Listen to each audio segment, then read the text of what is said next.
औरत इसलिए शादी करती है कि तारीफ करने के लिए एक बंदा मिल जाए, और मर्द इसलिए शादी करता है कि तारीफ किए बगैर औरत मिल जाए। वैसे घर को जन्नत बनाने के लिए शादी भी जरूरी है। मेरा एक दोस्त कहता है ये ठीक है, क्योंकि मरने के बाद ही जन्नत मिल सकती है।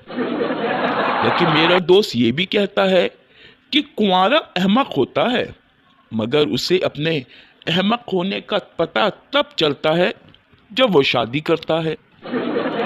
देखा जाए तो शादी का इससे और बड़ा एजाज क्या होगा कि सिर्फ उस सूरत में इंसान खुदा बन सकता है। इसे शायद मजाजी खुदा कहते हैं। इसलिए कहते हैं कि वो भी खुदा की तरह सुनता तो सब है, मगर हर वक्त सुनता है लेकिन बोलता कुछ नहीं है। पहले मेरा भी यही ख्याल था कि हर औरत शादी करे, मगर कोई मर्द शादी ना करे।